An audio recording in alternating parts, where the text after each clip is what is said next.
study guide. And interestingly, the first question that they list is, what is the supreme law of the land? Now, I would hope we would all know the answer to that. It's the U.S. Constitution. Everyone in this chamber takes an oath to uphold the Constitution. And we put our hand on the Bible or some other faith book. We take some smiling pictures of us actually signing documents to affirm what we've just done. But I contest, unfortunately, many of us are failing in that oath as we don't get to pick and choose the parts of the Constitution that we uphold. Outlined in the Fifth Amendment of the U.S. Constitution, it addresses eminent domain, which is the power of the government to take private property for public use. The government can only take private property if it's for a purpose that benefits the public, such as roads, bridges, public buildings, etc. The government generally attempts to negotiate a purchase with the property owner prior to resorting to this use of eminent domain and providing just compensation. Now, there was a controversial, and I say erroneous, ruling by the Supreme Court entitled Kelo versus New London that upheld the use of eminent domain for an economic development purpose. I contend that eminent domain was never intended to be used for this purpose, and I don't think that was the intent of our founding fathers. Not long ago, our own IUC made a similar wrong decision, in my opinion, when a permit was issued for a carbon capture pipeline and granting the use of eminent domain, albeit with some contingencies placed upon it. Private property rights are one of the things that make our country unique. George Washington recognized the vital link between freedom and private property rights, believing they were inseparable. His belief solidified the idea that private property ownership is a fundamental aspect of American society. The past few years, this chamber has been presented with bills, some of which submitted by the members of this body with no movement until this year. Finally, a bill made it through subcommittee and committee, and it's eligible for the floor in the Senate. And I'm strongly encouraging the members of this body to get behind support of moving the bill and its amendment to the floor so we have an opportunity to publicly vote on this issue. This is not only a constitutional issue, it is simply the right thing to do for our property owners, as many of them who are an objection to the use of eminent domain are generational landowners. It means much more to them than just productivity. It's part of their family, it's part of their heritage, and it's part of their being. So what I would encourage everyone to do, have a visit with our whip, because we need to know how many people are in support of this. We better all be in support of it. Every one of us, doesn't matter if you're a Republican or a Democrat. We took an oath to support the U.S. Constitution. Let Senator Clemish know where you stand on this. Now, he's probably going to ask you the question, as he should, what bill do you want to see move forward and how do you want to see it move? Look him in the eye and say, I don't care. Let's get something to the floor and let's vote on it and let's protect the rights of our property owners in this state. Madam President, thank you. Chair recognizes the senator from Johnson, Senator Walz. Thank you very much, Madam President. Would Senator Evans yield? Senator Evans, will you yield? Oh, this ought to be entertaining. Yes. The senator will yield. You are in order, Senator Walz. Senator, I guess I'll take that as a compliment, I guess. I don't know. A couple weeks ago, we had a vote on the rules of this chamber, and I was trying to get the record pulled up. I couldn't get it quite in time. Did you vote with us on the discharge petition rule? I did not. Do you wish you had? Not necessarily. Okay. All right. Appreciate it, Senator. Look, Madam President, I appreciate what the senator just said, and I hope, Senator Evans, you were earnest in what you said, encouraging Democrats to talk with Senator Clemish about the legislation, and I hope that maybe this signals a willingness on the part of the majority to work with Democrats when it comes to passing legislation that's good for Iowa. Thank you, Madam President. Chair recognizes the senator from Boone, Senator Green. Would Senator Walz yield? Senator Walz, will you yield? Happily, Madam President. Senator Green, you are in order. That's great. Thank you. Senator Walz, has the Democrat Party made an official statement on their stance on the pipeline? Yeah, Senator Green, we have had a bunch of members talk about the importance of protecting private property rights for landowners. I'm trying to remember what year it was. The most recent time, I know we've had individual legislators on bills. I don't know, Senator Green, where you're at on it, or if you voted with us on the discharge petition bill either.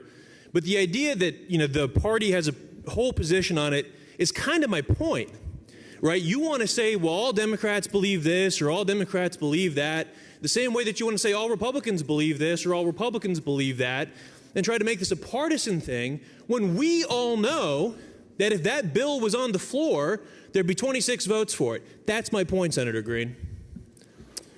Thank you. Senator Bisognano, would you yield? Yes, Senator, I'll yield. The senator will yield. Senator Green, you're in order. Senator Bisognano, I thank you for your efforts on bringing that amendment forward a couple weeks ago. But before you did that, how many Republicans did you call about the idea? Well, I talked to a couple of Republicans. I don't think it's my place in the minority to figure out how to get an eminent domain debate on this floor. You could ask the people in the gallery. They see me every week. I've been supportive of this for 4 years.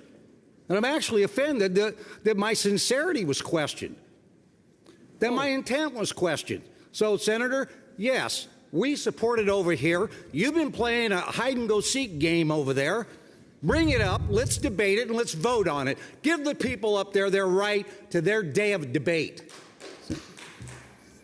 Senator Bisognano, I get that you guys enjoy theatrics, the cameras, all that stuff.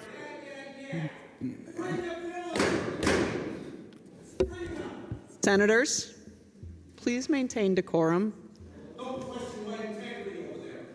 Senator Green, please stay on the topic. Thank you. So, let's just rewind a little bit. Based on that day, I don't know where the Democrats stand on anything. I mean, the party won't make a statement. And so it takes 26 votes to pass anything in this chamber. And I think when you're in the minority and you're trying to get some effort behind something, you would have those serious conversations with a few handful of Republicans before you do that. So, yes, I do question the sincerity of that. Now, on this issue, yes, there are. This is a point of personal privilege. I can say whatever I want. Please approach.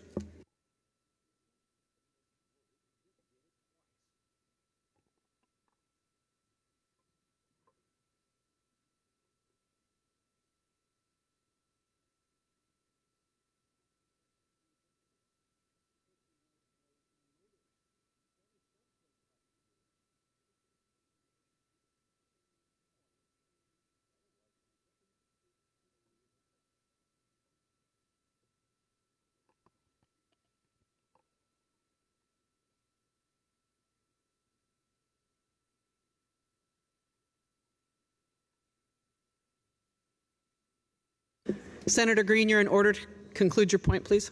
All right, thank you. My point is this. This is a very sensitive topic for a lot of different people. There's a lot of different opinions, but I would say in my personal point, the politics of South Dakota is not much different than Iowa. South Dakota has made a statement. They made it very loud and clear. And so, yes, we as Republicans are having a serious conversation within our caucus, and I appreciate all Republicans that have engaged in that conversation. I'm sorry we're not theatrical about it. I'm sorry we don't make public spectacles about it. But in this chamber, I commend everybody that has been a part of this conversation, and I do hope that as the session wraps up that we will come to an agreement. But with that, Madam President, thank you. Chair recognizes the senator from Polk, Senator Bisognano. Thank you, Madam President. Ladies and gentlemen, colleagues, friends, neighbors, where are we going with this? I've never seen a situation when you're on the run and you're afraid, so you attack us. That's what you're doing. We've been sitting here for years. Now the heat's getting a little hot. And so you're questioning the Democrats' sincerity. New strategy. And Senator, thank you. You're the first senator ever asked me to yield. Doing a point. Why can't we just have that day? It's that simple. You got the president, you got the leader, they're all in the well. He has the right to call up any bill at any time. What's wrong with today? It's not even noon yet, we're adjourning. Why? Why are we adjourning at noon in the last couple of weeks of this session when we haven't talked about anything in regards to this? Forget your budget. We've been shut out, so we don't even talk about it. We don't know where you are. We have no idea. But we know where you are on this. I saw the roll call. Don't have it two ways. You either support these people or you don't. It's a yes, it's a no, or it's take a walk. I'm ready to vote. My colleagues are here more than anxious, ready to vote. We have a vote in this chamber. So do you. Use it. Don't double talk it. Let's frame this the way it is. It's a property rights bill of taking people's property for the private sector. That's what it's for. That's the vote. I'd be more than happy to take that vote this afternoon, Madam President. Mr. Majority Leader, bring the bill up, and let's debate it, and let's vote. It's not even noon. Nice work day we have here. Nice work day. 3 hours, we're gone. We did it. We didn't do anything. Stay here, do your work, stand up like an adult, and take your position. Thank you, Madam President. Chair recognizes the senator from Lynn, Senator Donahue. Thank you, Madam President. I don't have a whole lot of dramatic in me or showmanship or whatever it is that you were calling it over there. I've been fighting for this bill to come forward since I was over in the House. I was on the original team working with Bobby Kaufman over 4 years ago, trying to make sure that this bill came to the floor and protected our landowners' rights. I have constituents that I'm fighting for. I have a family stake in this. We need a clean bill, either the House's or the Senate's clean, no amendments brought to the floor, and you guys can prove your point. Either you're for it or you're against it. I think you're the ones that are playing the games. Thank you. Chair recognizes the senator from Cherokee, Senator Evans. Thank you, Madam President. My intent today was not to start a row, but it was entertaining nonetheless. My point is simply this. I'm encouraging everyone in this chamber to show support and make sure we verbally are expressing that support for moving a bill forward. I appreciate the work that has been done getting it through subcommittee and getting it through committee to this point. That hasn't happened in the recent past, and I think we need to continue to support the movement of that bill and give an opportunity to vote for it on the floor. Thank you, Madam President. Seeing no further senators seek the floor, the chair recognizes the senator from Dubuque, Senator Kelker. Thank you, Madam President. I move that we adjourn until Wednesday, April 23rd at 9 a.m. Thank you.